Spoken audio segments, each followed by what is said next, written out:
Jeremias capítulo 2, vamos para o que interessa, amém? Nessa noite, que é a palavra de Deus.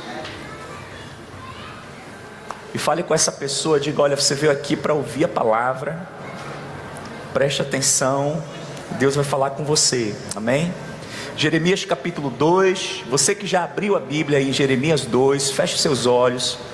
Quem ainda não abriu, fique procurando, mas vamos orar. Senhor, nesse momento, nós te damos graça por ter nos concedido a oportunidade, o privilégio de estarmos nesse lugar de culto, Pai, nessa atmosfera espiritual, aonde nós temos certeza que o Teu Espírito Santo tem liberdade.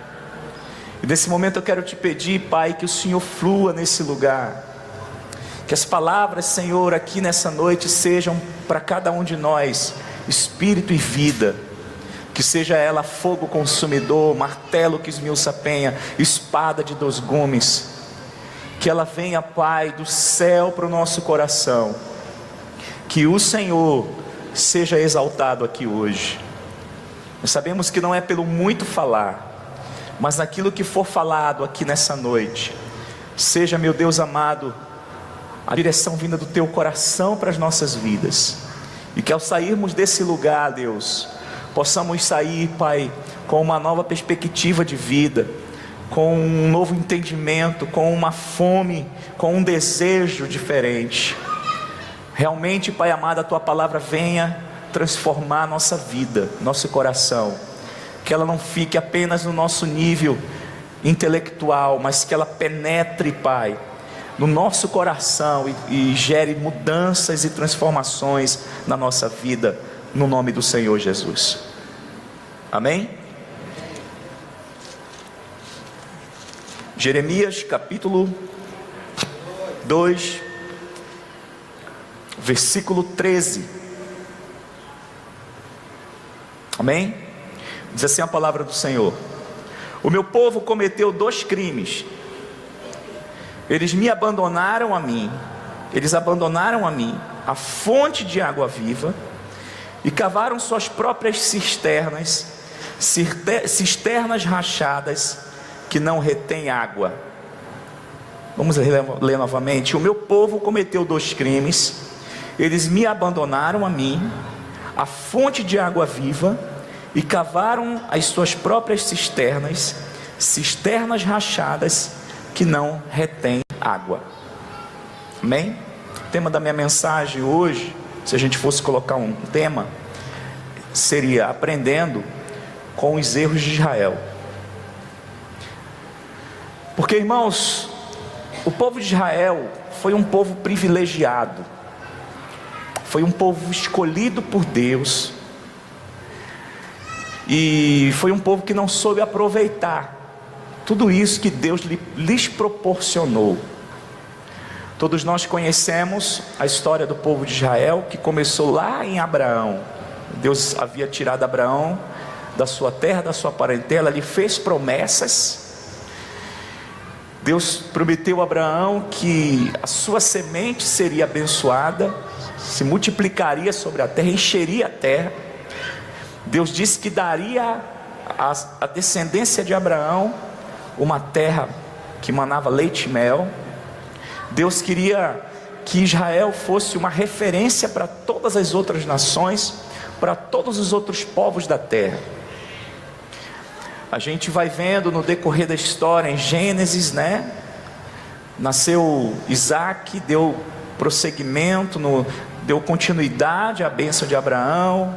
Depois veio Jacó, que deu continuidade. De Jacó foram geradas as 12 tribos de Israel, os 12 representantes das 12 tribos de Israel ali, né?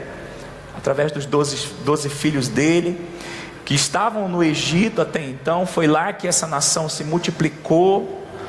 A Bíblia diz que por causa de José, ali havia uma grande fome na terra. Deus levou a sua nação para lá, para livrar o povo, né, da fome que estava ocorrendo. Só que naquela nação o povo se multiplicou, e a Bíblia diz que o tempo foi passando e surgiu um faraó que não conhecia Deus, e aquele faraó então começou a escravizar o povo de Israel lá.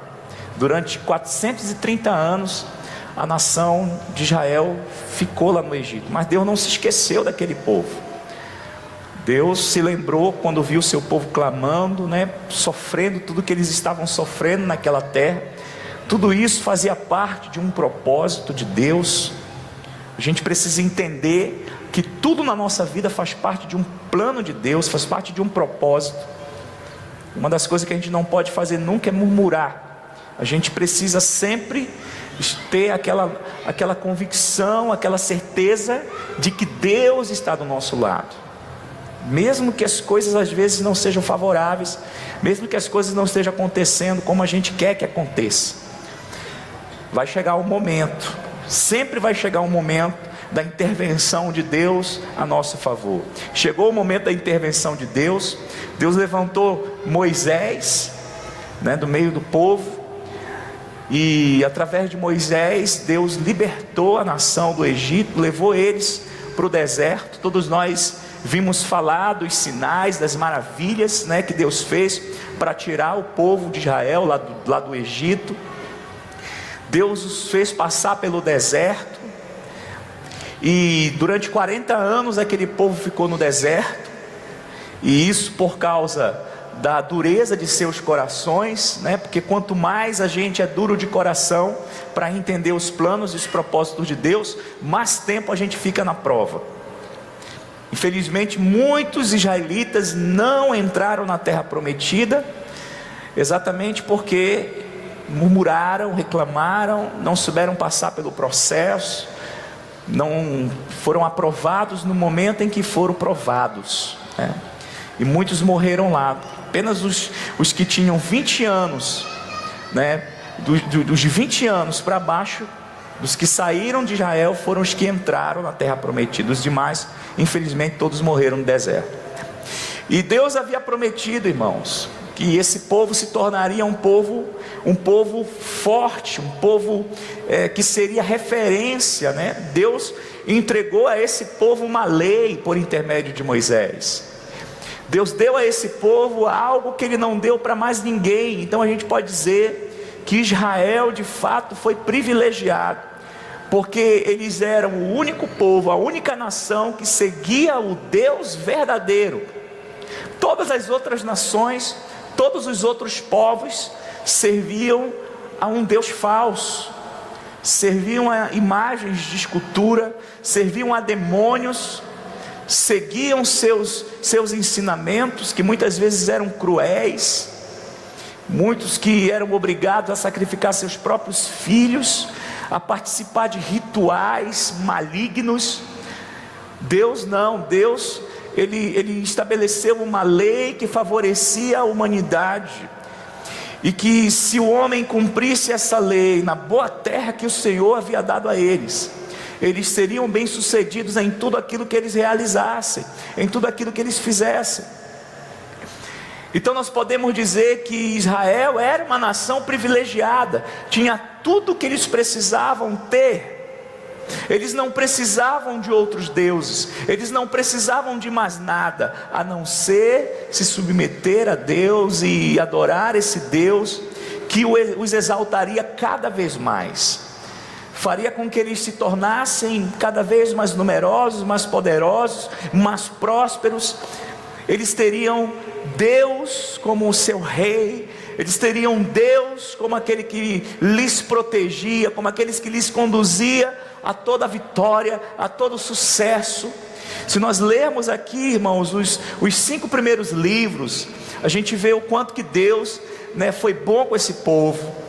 A gente vê depois no livro de Josué, quando o povo saiu para conquistar a terra prometida, eles saíram e eles venceram gigantes, eles derrubaram muralhas que até então nunca tinham sido transpassadas. Eles realmente fizeram coisas extraordinárias, e todas as nações, todos os povos tinham medo da nação de Israel, ficavam espantadas com as maravilhas que Deus fazia por eles. eles ficavam impressionados porque os deuses deles não faziam o que o Deus de Israel fazia por eles. Mas infelizmente, o que a gente vê no decorrer do tempo? A gente vê um povo que tinha tudo, trocando tudo que tinha por nada. Às vezes é meio difícil de entender, mas será que você deixaria de morar numa mansão, em um condomínio de alto padrão, para viver em um buraco na periferia? Alguém faria isso? Será que você trocaria uma mesa farta das melhores comidas para se alimentar de migalhas que caem no chão? Quem abriria a mão do plano de saúde para depender de um sistema público de saúde falido? Então, às vezes a gente vê, irmãos, como é que um povo seria capaz, né, de trocar o melhor que havia por o pior, né, que havia naquele tempo. Porque eles deixaram Deus, como Deus mesmo falou aqui, eles me deixaram um manancial de águas vivas, me trocaram por fontes, né, por fontes de água, por cisternas rachadas que não retêm água. Quer dizer, eles me deixaram por nada, eles me trocaram por nada. Então, como é que pode, né, nós seres humanos, porque até então, irmãos, se a gente for analisar, é exatamente isso que muitos de nós estamos fazendo hoje. Todos nós, irmãos, temos acesso a uma aliança muito mais valiosa, muito mais preciosa do que aquele povo teve naquele tempo. E olha que eles eram privilegiados por ter sido escolhidos pelo Senhor, por Deus, né, para viver as bênçãos de Deus, as promessas de Deus e tudo. Mas a Bíblia diz que nós vivemos uma aliança superior àquela. E às vezes nós não estamos desfrutando do que nós temos o privilégio de desfrutar, porque estamos numa visão completamente fora daquilo que Deus gostaria que nós tivéssemos. Nós não estamos realmente enxergando, percebendo, né, o que está disponível a todos nós, e a gente às vezes está trocando tantas coisas da parte de Deus por coisas tão momentâneas, tão passageiras. A gente vê aqui que Israel trocou o Todo-Poderoso, o Deus verdadeiro, por ídolos que não podiam fazer nada por eles, que não podiam dar nada para eles. E o que nós temos vivido hoje não tem sido diferente. Nós precisamos aprender com os erros de Israel. Nós não podemos seguir os mesmos erros que eles seguiram. Interessante, irmão, essa foi uma declaração que o apóstolo Paulo fez. Eu queria que você abrisse a sua Bíblia lá em 1 Coríntios capítulo 10.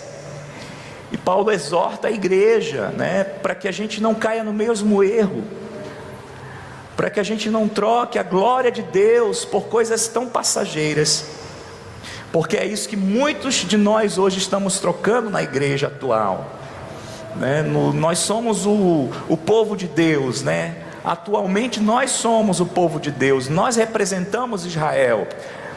Israel naquele tempo é uma tipologia da igreja hoje, e o apóstolo Paulo nos exorta a não cometermos o mesmo erro, a não deixarmos o Deus verdadeiro para seguirmos ídolos. É claro que hoje nós não estamos adorando ídolos, né, como naquele tempo, que eram outros deuses, imagens de escultura e outras coisas, mas às vezes nós fazemos nossos próprios ídolos. E o apóstolo Paulo inclusive vai citar alguns aqui para nós. 1 Coríntios capítulo 10, versículo 1, que a palavra diz assim: porque não quero, irmãos, que vocês ignorem o fato de que todos os nossos antepassados estiveram sobre a mesma nuvem e todos passaram pelo mar. Em Moisés, todos eles foram batizados na nuvem e no mar. Todos comeram do mesmo alimento espiritual e beberam da mesma bebida espiritual, pois bebiam da rocha espiritual que os acompanhava, e essa rocha era Cristo. Contudo, Deus não se agradou da maioria deles, por isso os seus corpos ficaram espalhados no deserto. Essas coisas ocorreram como exemplo para nós, para que não cobicemos as coisas mais, como eles fizeram. Não sejam idólatras, como alguns deles foram. Conforme está escrito: o povo se assentou para comer e beber, e levantou-se para se entregar à farra.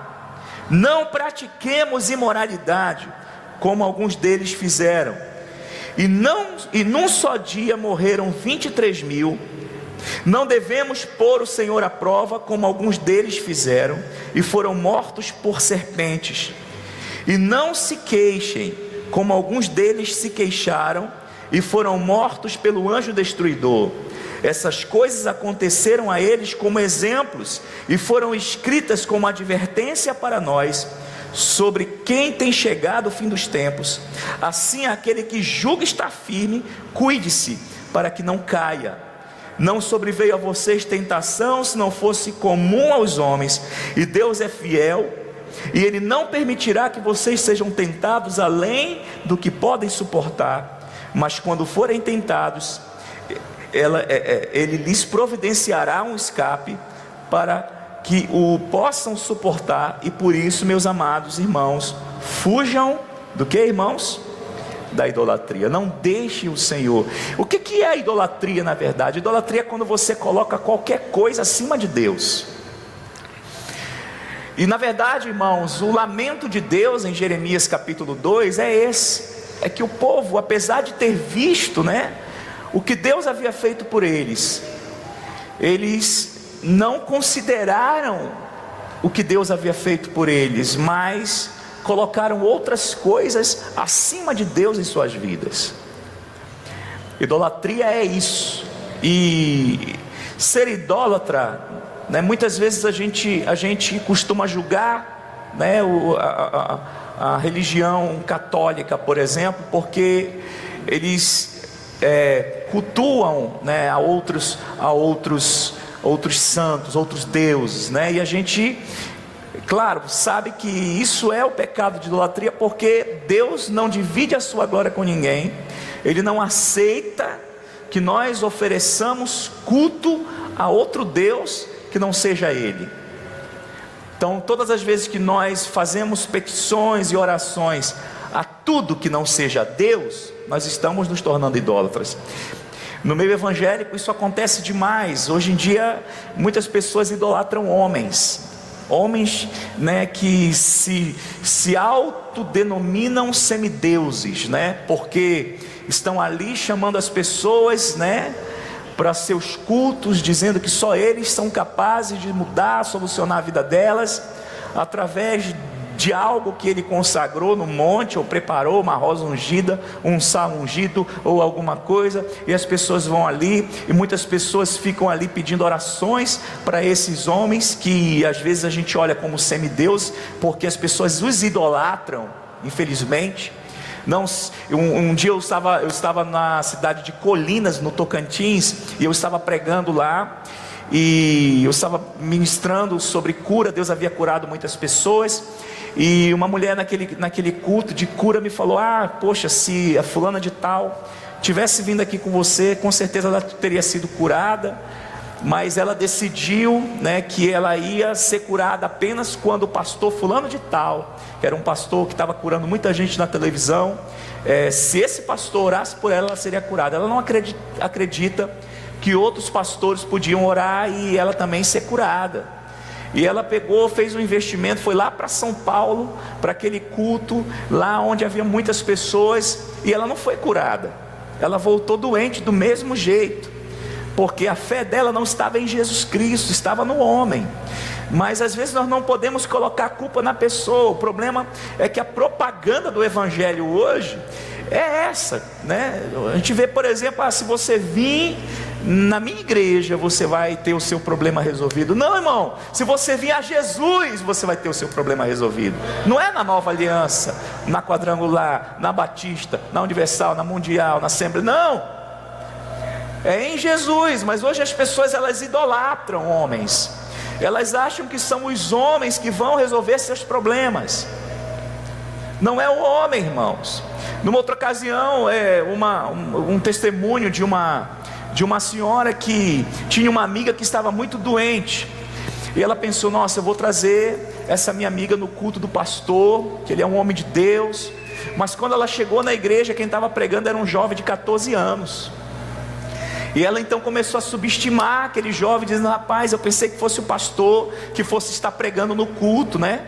Vamos embora, amiga. Ela falou: mas nós já não estamos aqui no culto, por que a gente não assiste o culto desse pastorzinho aí? Aí ela ficou muito chateada, porque não era o pastor que estava lá pregando. Mas aquele pastorzinho foi pregando a palavra, pregando, chamou as pessoas na frente, orou, e aquela amiga dela foi curada lá. Porque a amiga dela não colocou a fé dela no pastor, colocou a fé dela em Jesus. Nós precisamos colocar a nossa fé em Jesus Cristo e não nos homens. Muitas vezes, talvez você venha no culto, você não vê o pastor Leite, você vê outra pessoa. Mas irmãos, Deus é Deus, independente do pastor Leite, independente do pastor Enoque, independente de qualquer um que estiver aqui, irmãos. É Deus que faz. Aleluia. É Deus que faz. Às vezes, eu não vou no culto porque não é o pastor, porque não é o irmão fulano de tal, porque não é o Beltrano. Se for o irmão, eu não vou nem ficar no culto. Não, fique, porque às vezes Deus quer usar aquela pessoa para te abençoar. Porque se você agir dessa maneira, você vai estar sendo idólatra. Não coloque ninguém, aleluia, acima de Deus na sua vida. Não coloque ninguém. Deus é Deus, independente de qualquer coisa, independente de qualquer situação. Então, quando nós colocamos pessoas, quando nós colocamos coisas acima de Deus, nós estamos fazendo como Israel fez. Muitas vezes nós colocamos o nosso emprego na frente de Deus. Muitas vezes nós estamos apenas interessados em ver nossa conta bancária crescendo cada vez mais. E a gente fica ali idolatrando o nosso trabalho, o tempo inteiro ali, enfurnado dentro do nosso trabalho, trabalhando para ganhar muito dinheiro, porque afinal de contas, né, se nós não tivermos dinheiro, o que será de nós, irmãos? Nós não podemos colocar o dinheiro acima de Deus. Inclusive o Senhor Jesus falou que existe uma disputa entre o dinheiro e Deus no coração das pessoas. Quando Jesus disse: você não pode adorar a Deus e a Mamon, você não pode servir a dois senhores. Jesus está chamando o dinheiro, pode assumir no coração das pessoas o lugar de Deus. E o que nós temos visto hoje é muitas pessoas colocando o dinheiro em seus corações, acima de Deus. E muitas pessoas estão se perdendo, porque a Bíblia diz em Timóteo que o amor ao dinheiro é a raiz de todos os males. O dinheiro não é o problema, mas o apego ao dinheiro é quando nós colocamos ele como prioridade na nossa vida. Que muitas vezes nós só queremos ganhar, para termos a nossa estabilidade. Essa foi uma coisa que Deus teve que tratar comigo, irmãos, para me tirar de um sistema em que eu estava morrendo, um sistema religioso em que eu estava morrendo. Foi necessário Deus me tirar o apego ao salário que eu possuía, porque na verdade eu estava mais lá por causa do salário que eu recebia do que por outra coisa. Então Deus tratou comigo: eu quero que você saia desse sistema, eu quero que você saia dessa igreja, e eu quero que você viva um tempo de dependência. E não foi nada fácil, porque a primeira coisa que eu pensei foi na minha esposa e no meu filho. Depois eu pensei que eu não tinha uma casa e que eu morava de aluguel. Depois eu pensei: como é que eu vou comer? Como é que eu vou viver? Como é que eu vou vestir? Como é que eu vou pagar minhas contas? E Deus falou que Ele supriria tudo se eu acreditasse nele. Não foi fácil, porque às vezes, enquanto a gente tem aonde se segurar, a gente vai se segurando, né? E eu tinha um limite no cheque especial quando eu saí. E aí eu comecei a me apoiar no limite do cheque especial. Quando terminou o limite do cheque especial, eu comecei a me apoiar nos cartões de crédito. Quando terminou, estourou os limites de cartão de crédito e agora eu não tinha para onde correr. Eu fui para a oração. Eu fui buscar o Senhor. Foi 1 ano e 6 meses de tratamento, irmãos. 1 ano e 6 meses de tratamento, e todos os dias eu tinha que contar com a provisão de Deus, igual como faz os passarinhos, né? Deus me fez, eu nunca entendi tanto o texto de Mateus capítulo 6, a partir do versículo 22. Eu nunca entendi tanto como eu entendi nesse tempo. Quando a palavra de Deus diz lá, a partir do versículo 33, né, que nós devemos buscar em primeiro lugar o reino de Deus, a sua justiça, e as demais coisas nos seriam acrescentadas. Deus faz aquela comparação dos passarinhos, né, que não semeiam, não encolhem, não guardam em celeiros, mas o Pai os alimenta todos os dias. Falou dos lírios do campo, que nem Salomão em toda a sua glória se vestiu como qualquer um deles. Esses textos se tornaram claros para mim, porque eu vivi 1 ano e 6 meses na total dependência de Deus, e Deus nunca deixou faltar nada. Claro que Deus supria as minhas necessidades, não os meus caprichos, né? Eu tive que me privar de muitas coisas, mas as minhas necessidades, todas elas foram supridas, e eu sobrevivi. Quando eu entendi isso, irmãos, que eu percebi, nossa, eu achei que eu sabia o que era depender de Deus, mas na verdade eu estava apoiado no meu salário. E algumas vezes, irmãos, a gente não segue a direção de Deus para nós, porque a gente pensa assim, mas como é que eu vou abrir mão, né, desse salário que eu estou recebendo? Como é que eu vou abrir mão dessa instabilidade que eu tenho para seguir essa direção de Deus para mim? Que em alguns casos é o ministério, em outros casos é que você saia da onde você está para criar o seu próprio negócio. Deus está te dando direção para fazer isso, e você está com medo, porque você está apoiado na sua instabilidade. Isso é idolatria. Você não está confiando em Deus. Deus é poderoso para te suprir. Ele é poderoso para fazer com que você tenha tudo o que você precisa. Não vai lhe faltar nada. Coloque o seu coração em Deus. Amém? Se você buscar em primeiro lugar o reino de Deus, a sua justiça, não vai lhe faltar coisa alguma. Isso é uma promessa. Foi o próprio Senhor Jesus quem disse isso, e nós precisamos começar a confiar nele. Aleluia. Muitas pessoas estão fazendo, né, de pessoas da sua família o seu Deus, colocando elas como primeira em seus corações, em suas vidas, colocando o marido, colocando esposa, colocando filhos. E o próprio Senhor Jesus falou isso, né, que aquele que vem a Ele e não aborrecer pai e mãe, e irmãos, e mulher, e filhos, e ainda assim a sua própria vida, não podia ser seu discípulo. Então Jesus está dizendo, olha, aquele que quiser me seguir, aquele que realmente quiser fazer a minha vontade, vai ter que estar disposto a abrir mão de tudo por mim, a se desapegar de tudo, inclusive até da sua própria família, inclusive das pessoas às quais você está acostumado, pessoas que você ama, que você gosta de estar perto. Esse é um desafio, principalmente quando a gente vem para a fé, e às vezes a gente tem que abrir mão, irmãos, de algumas amizades que no mundo a gente gostava, que no mundo a gente amava estar perto,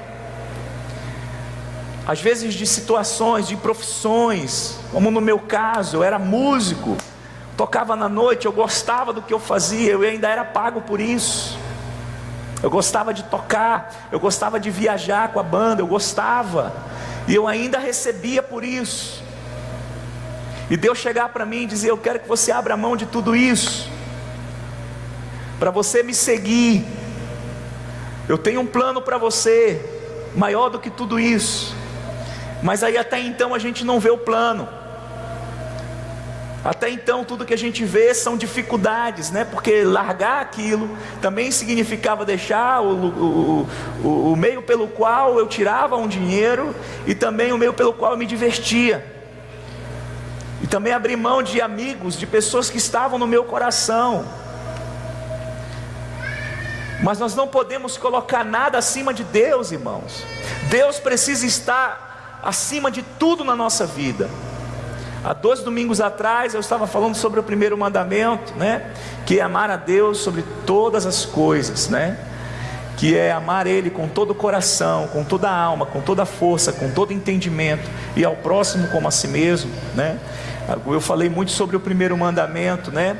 E a maior prova de amor, irmãos, é nós fazermos realmente loucuras por Jesus, como foi o caso do filho pródigo, né? Que estava ali numa situação, ele saiu da casa do pai e fez loucura, não por Jesus, mas pelo mundo, né? Só que ele começou a perder tudo que tinha, e numa situação terrível ele teve que realmente se humilhar e decidir realmente voltar para a casa do seu pai, porque não havia nada a fazer, não havia outro caminho a seguir, a não ser estar na presença do pai.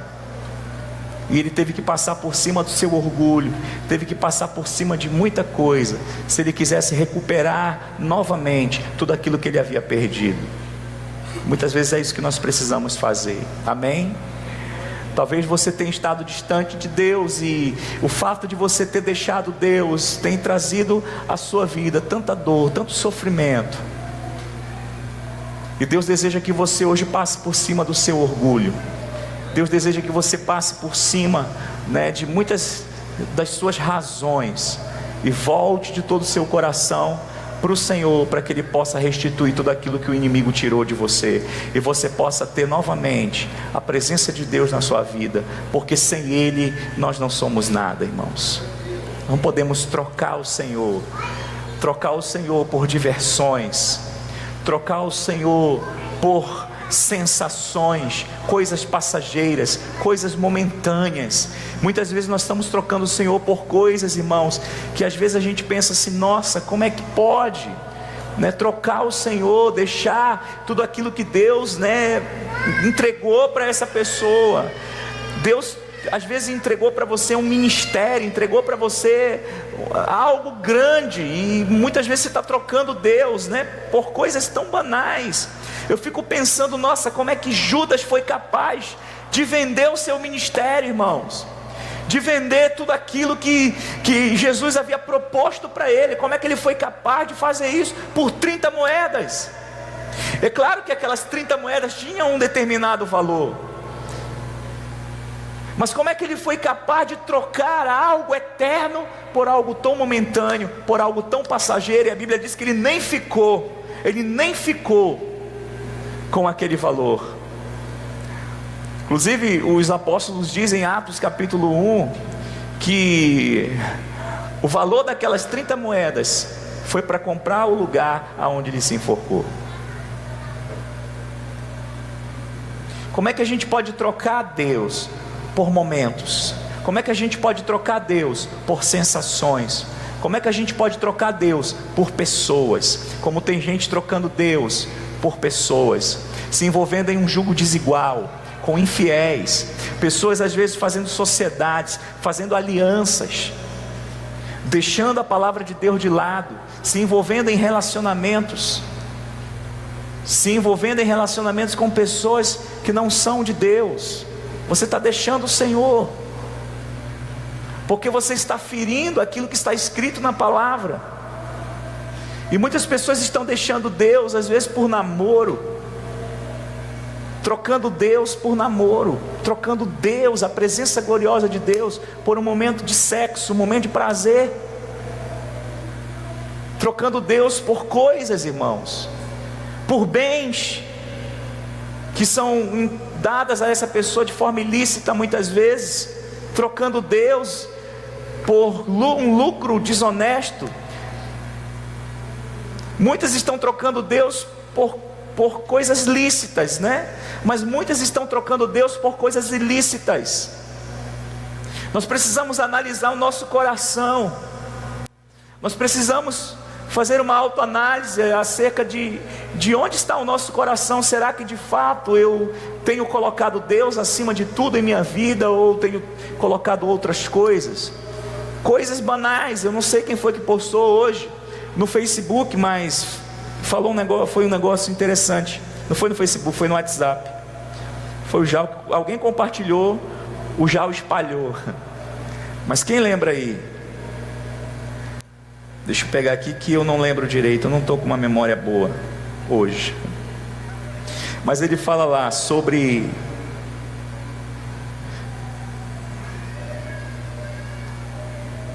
você ter olhado a sua atualização a 3 minutos ou 3 segundos e não ter pego a sua Bíblia há 5 dias. É mais ou menos isso. Foi você que compartilhou? O meu vizinho aqui compartilhou. De você olha as atualizações do seu WhatsApp, do seu Facebook, do seu Instagram, das suas redes sociais o tempo inteiro. E isso não é errado, desde que a gente já tenha colocado a palavra de Deus em primeiro lugar na nossa vida.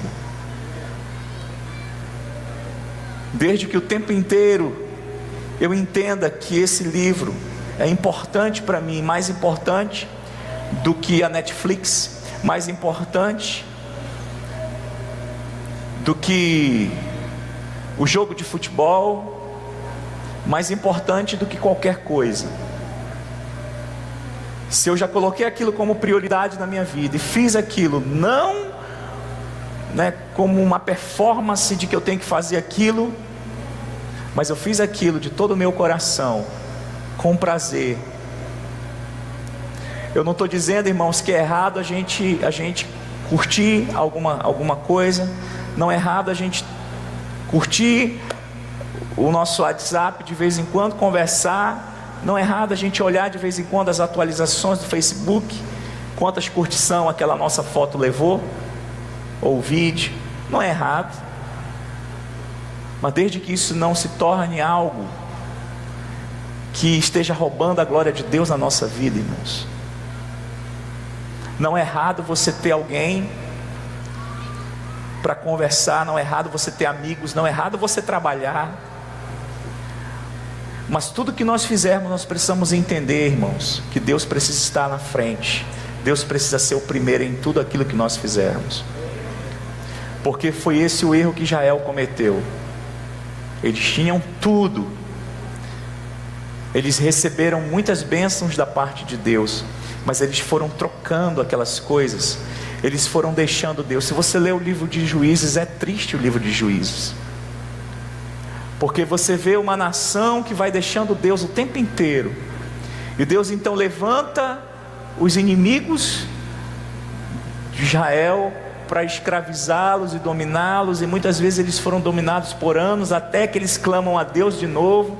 Deus levanta alguém para ir lá e tirar eles daquela situação, e aí depois eles voltam a pecar de novo. Deus manda os inimigos, escravizam eles, e aí eles, de tanto sofrer, voltam a clamar a Deus novamente, e aí Deus levanta alguém, vai lá, livra eles, e o livro de Juízes é resumido a isso. Se você ler o livro de Juízes, você vai ver isso. Um povo que não tem constância, que não tem firmeza na sua fé. Israel só aprendeu a lição de adorar Deus como único Deus depois do cativeiro da Babilônia, e foi sofrimento, irmãos. O que eles sofreram ali foi coisa terrível. Eles só aprenderam a realmente, não, a partir de agora, se a gente não aprender com o que a gente sofreu, com o que a gente viveu, então é sinal de que a gente não tem jeito mesmo. Mas eles aprenderam, glória a Deus. Em meio a sofrimentos, em meio a tribulações, em meio a lutas, será que nós vamos ter que passar por lutas? Será que nós vamos ter que passar por perdas, por danos? Será que nós vamos ter que sofrer dores para nós aprendermos que só Ele é o Senhor e que Ele é tudo que nós precisamos na vida e nada mais? Ele é o único que nos completa. Não pense que é quando você casar que você vai ser completa, não, ou completo. Não pense que é quando você arrumar um namorado. Não pense que é quando você comprar a casa que você tanto sonha ter, ou o carro, ou a moto. Não pense que é quando você alcançar o curso que você quer, a faculdade, ou se formar na profissão que você quer, que você vai ser completo. Você pode ser completo hoje porque você tem acesso a Deus, e Ele é o único que pode te completar, tornar você uma pessoa completa. Não são coisas, não são status, posições, não é profissão, não é dinheiro, Não pense que é o fato de você alcançar um alvo, um objetivo, que isso vai te realizar. Não, porque quando você alcançar aquele objetivo, com o tempo você vai ver que aquilo não era tudo que você queria, porque o ser humano nunca está satisfeito, irmãos, nunca. Todas as vezes que eu começo a perder o foco, eu lembro de Salomão, porque Salomão foi um homem que ele mesmo diz no livro de Eclesiastes. Eclesiastes foi o livro que Salomão escreveu na sua velhice. Então pense, se ele já era sábio na sua juventude, quanto mais na sua velhice. Salomão fez uma declaração, irmãos, que eu fico pensando, nossa, ele diz: olha, eu experimentei de tudo, eu tive todo o dinheiro que um homem gostaria de ter. Deus disse que ele, antes e nem depois dele haveria um homem mais rico como ele. Nem antes e nem depois. Antes não houve, nem depois haveria alguém tão rico como foi Salomão. Então Salomão tinha tudo que as pessoas do mundo buscam hoje. Ele tinha dinheiro.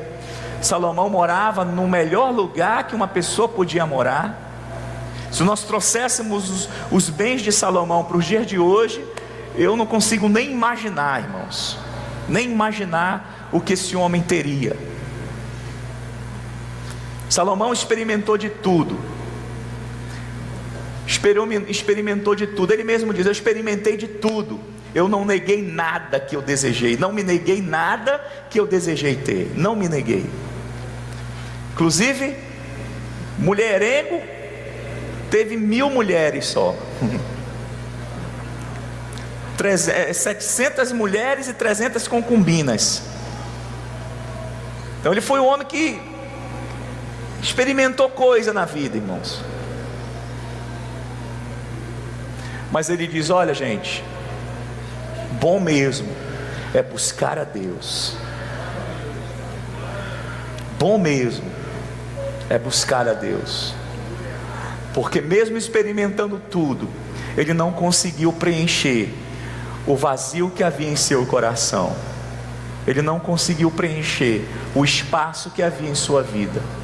Somente quando ele compreendeu e buscou a Deus, foi que ele entendeu que não havia nenhuma riqueza que podia se comparar a Deus, não havia nenhum prazer que poderia se comparar a Deus, nada poderia se comparar a Deus.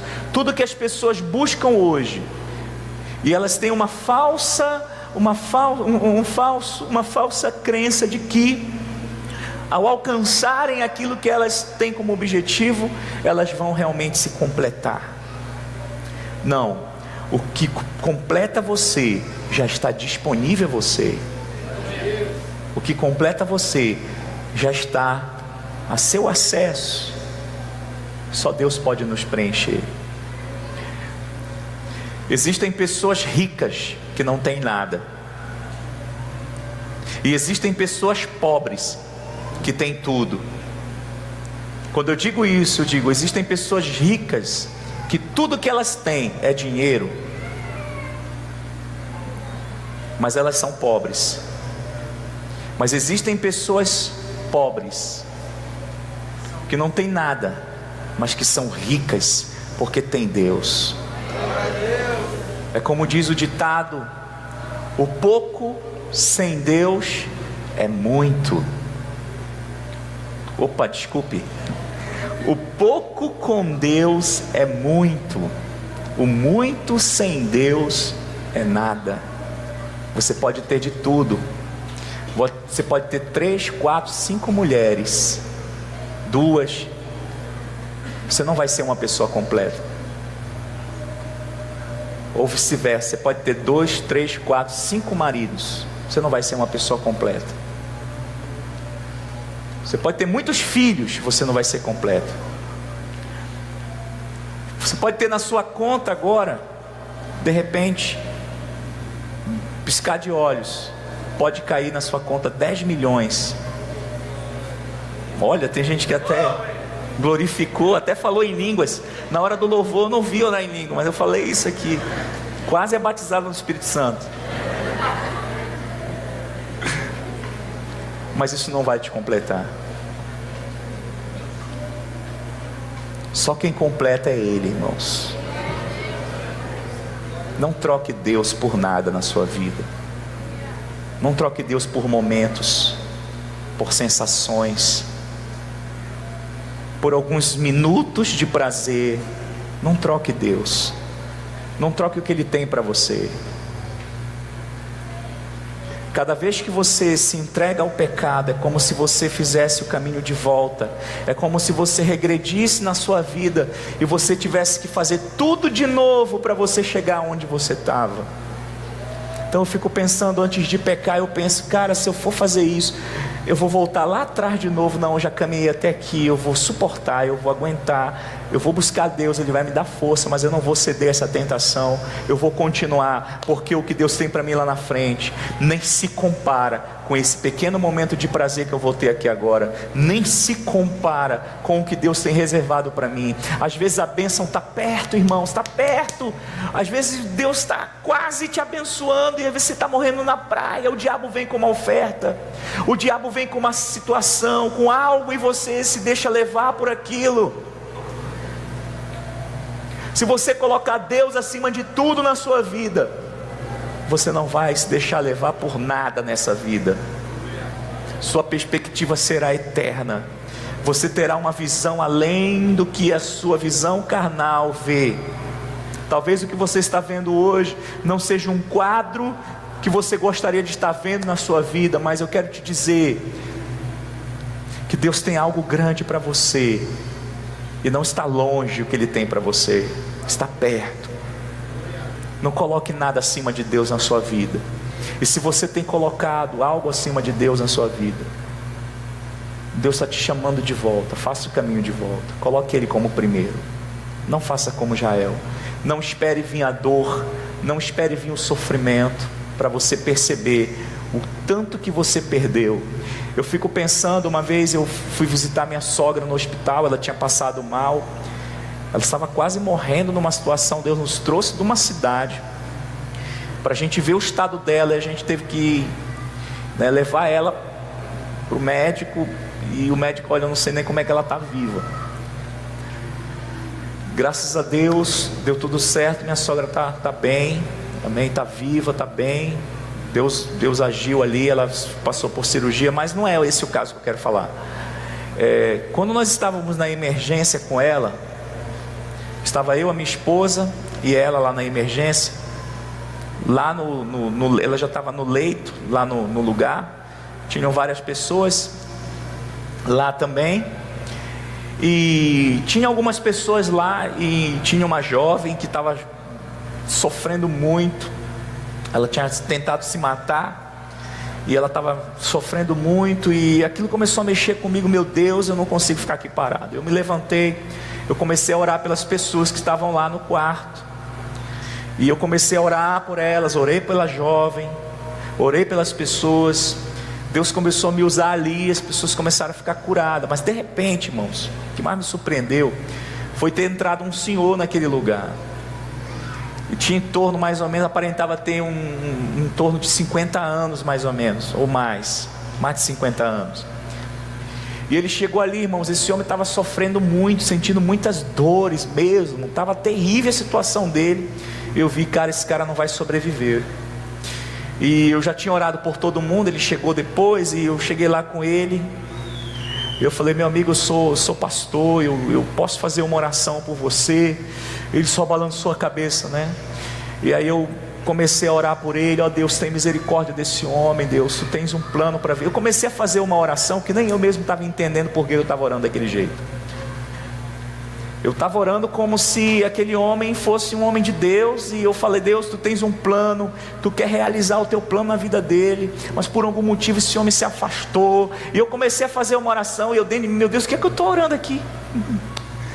E se esse cara nunca nem te aceitou? Mas quando eu terminei a oração, eu estava lagrimando, e ele falou assim, pastor, eu era pastor também, e eu me afastei, eu abandonei os caminhos do Senhor, fiz muitas coisas erradas, e hoje eu estou aqui, eu não sei nem se eu vou sobreviver e tal. Eu falei, não, meu irmão, se Deus me levou a fazer essa oração por você, e a oração que eu fiz foi de esperança, de que Deus tem uma nova chance, de que o que Deus tinha para você ainda está de pé, então acredite nisso, Deus ainda tem um plano. Mas eu fico pensando, irmãos, que foi necessário que esse homem passasse pelo que ele estava passando naquele momento, numa situação de extrema dor. Não sei se a única situação que ele estava sofrendo era na parte física, no que diz respeito a doenças, enfermidades, mas quem sabe ele não estava vivendo também outras dores, como perdas, perda da família. Financeiramente eu não sei como aquele homem estava, mas muitas vezes, irmãos, nós nos encontramos em situações tão difíceis, porque temos colocado outros deuses acima do nosso Deus. A Bíblia diz que nós nos tornamos semelhante a quem nós adoramos. Se nós estamos colocando outra coisa acima de Deus na nossa vida, nós vamos nos tornar semelhante. Tudo que está sobre aquela pessoa que nós estamos adorando, ou aquela coisa que nós estamos adorando, vai acabar trazendo maldição sobre as nossas vidas, vai acabar tornando a gente semelhante. Que é por isso que, se você ler Romanos no capítulo 1, e isso fica como lição para você, vá ler Romanos capítulo 1 na sua casa, o capítulo inteiro, quando a Bíblia diz que os homens preferiram adorar a criatura do que o Criador, e a Bíblia diz, por isso que Deus os entregou aos seus desejos. Quando os homens fizeram da criatura o seu Deus, ao invés de adorarem o Criador, a Bíblia diz que Deus os entrega aos seus próprios sentimentos, e o estado do ser humano vai se tornando completamente depravado. Nós precisamos analisar onde está nosso coração, com que eu tenho gastado meu tempo, quais têm sido as minhas prioridades. Procure ver isso, procure analisar isso. Deus realmente está em primeiro em meu coração? Se Ele não está em primeiro em meu coração, eu preciso buscá-lo, eu preciso colocá-lo de volta como o primeiro lugar em minha vida, como o primeiro lugar em meu coração. Aleluia, irmãos. Eu queria que você ficasse em pé nesse momento, eu queria orar com você agora.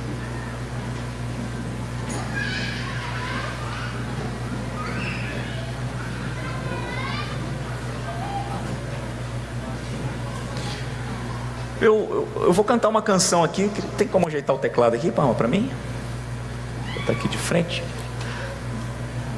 Essa foi a primeira canção que eu escrevi. Me veio na mente agora, quando eu falei, tome o primeiro lugar, Jesus tomar o primeiro lugar. Eu me lembrei de uma canção que eu escrevi em 2004. Eu queria cantar ela aqui agora, amém? Ature aí um pouquinho, pastor, amém?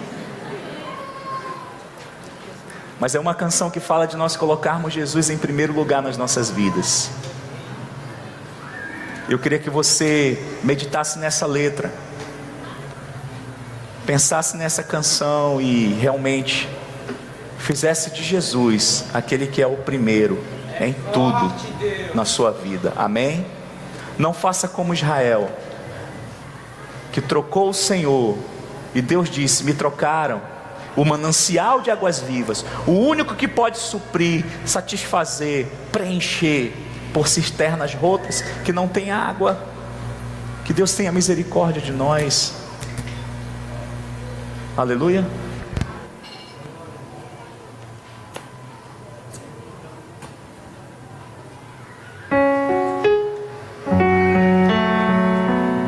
Feche seus olhos.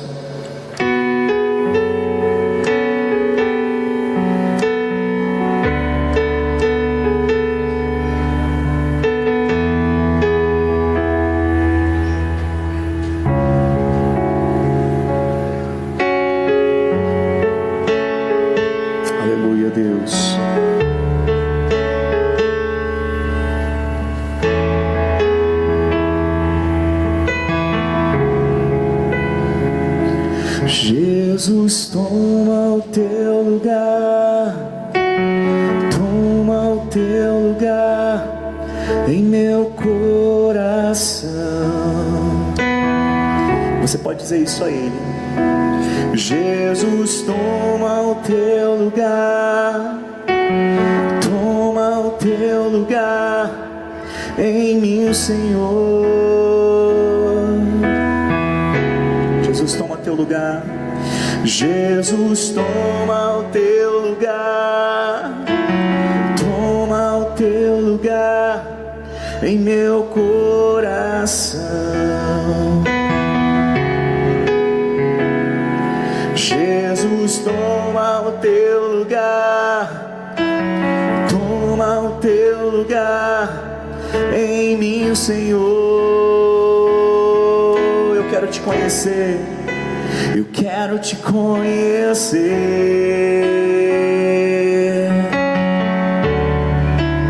Eu quero te conhecer. Eu quero te conhecer. Eu quero te conhecer.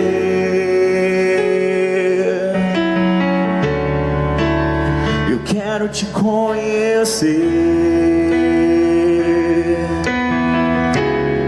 Quero sentir tua presença aqui neste lugar.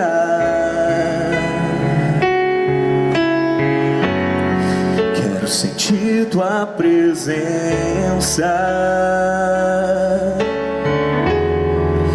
aqui neste lugar. Pois de ti tenho sede, pois de ti tenho sede. Quero ser saciado por ti, e quero ser saciado por ti. Pois de ti tenho sede. Quero ser saciado por ti, e quero ser saciado por ti. Levante suas mãos a Ele e diga: Jesus, toma teu lugar. Jesus, toma o teu lugar, toma o teu lugar em meu coração. Jesus, toma. Jesus, toma o teu lugar, toma o teu lugar em mim, Senhor.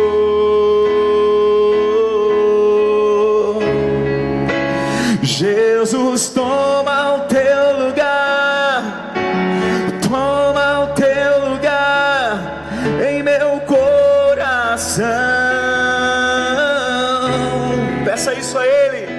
Jesus, toma o teu lugar, toma o teu lugar em mim, Senhor. Eu quero te conhecer, é tudo que eu quero, Deus. Eu quero te conhecer, esse é o meu objetivo. Eu quero te conhecer.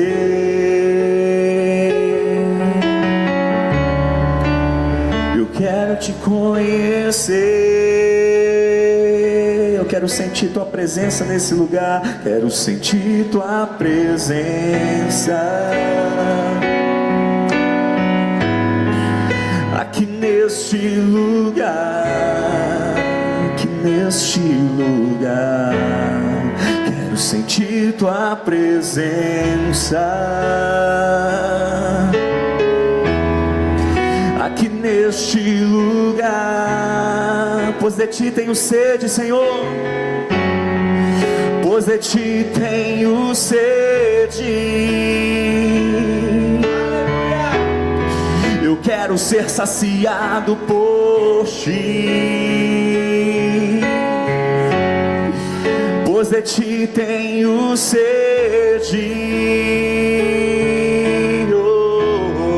Eu quero ser saciado por ti. Pois de ti tenho sede. Pois de ti tenho sede.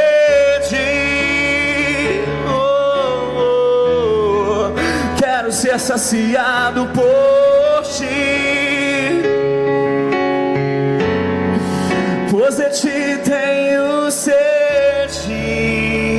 Jesus. quero ser saciado.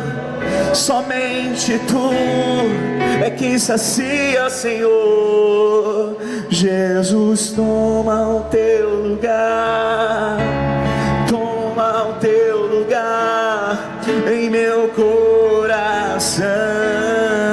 Vem, vem, vem tomar, Senhor.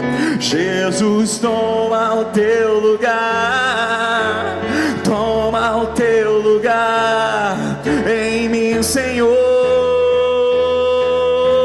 Vem, vem, vem, vem. Jesus, toma o teu lugar em meu coração. Vem tomar, Jesus. Jesus, toma o teu lugar, toma o teu lugar em mim, Senhor. O primeiro lugar é seu, o primeiro lugar é seu. Vem tomar o teu lugar, Senhor. Quantas coisas roubaram o teu lugar em mim, quantas coisas tiraram o teu lugar, quantas prioridades tiraram as tuas. Quantas vezes, Senhor, eu te deixei ir por coisas tão momentâneas, tão passageiras, coisas tão pequenas e insignificantes, Senhor, que nunca me saciaram, que nunca me satisfazeram, Deus. Porque só o Senhor é quem me completa, só o Senhor é quem me preenche, só o Senhor, Deus. Por isso nessa noite eu clamo a Ti, toma teu lugar. Jesus, toma o teu lugar, toma o teu lugar em meu coração. Toma, Jesus, toma o teu lugar, toma o teu lugar em mim, Senhor.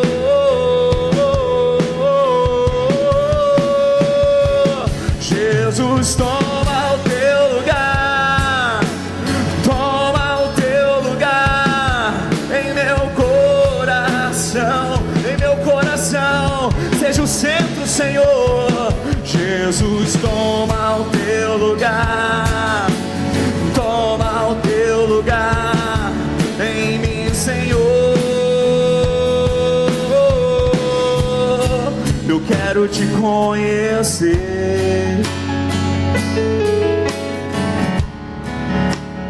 quero te conhecer.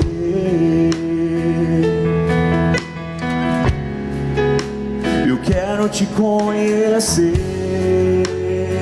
Faça disso o seu alvo. Quero te conhecer. Aleluia. Quero te conhecer.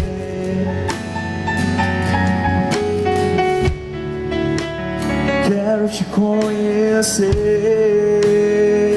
mais, mais, mais e mais. Quero te conhecer e prosseguir em te conhecer. Quero te conhecer muito mais. Jesus, toma. Só quem quer.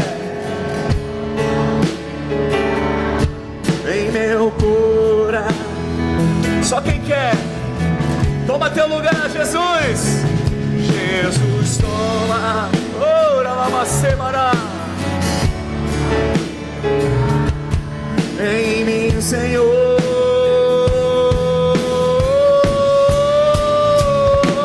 Jesus, toma o teu lugar, toma o teu lugar em meu coração.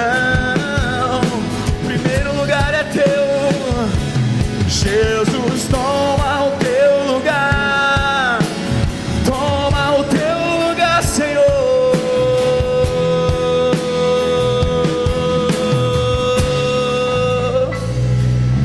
Jesus, toma o teu lugar.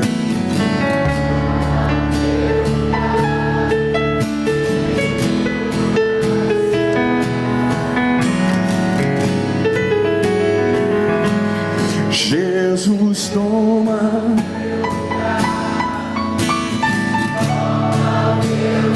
teu lugar.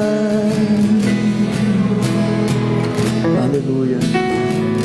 Sejas o centro, Jesus. Sejas o primeiro, Jesus. Sejas o primeiro, Jesus. A porta do meu coração está aberta para ti, Deus. Você possa dizer isso para Ele. Que a porta do seu coração está aberta para Ele hoje aqui nesse lugar. Ele deseja se assentar no trono da sua vida. Ele deseja governar a sua vida. Ele quer ser o primeiro. O primeiro. O primeiro em tudo. O primeiro no seu casamento. O primeiro na sua casa. O primeiro no seu trabalho. O primeiro na sua escola, nos seus estudos. O primeiro na sua igreja. Ninguém pode tomar o lugar de Deus. Aquele que um dia tentou tomar, caiu. E o tombo foi feio. É verdade. Mas nós temos aqui a chance, a oportunidade de torná-lo nosso único Senhor, fazendo dele o nosso único Deus. Nós precisamos aprender a amá-lo.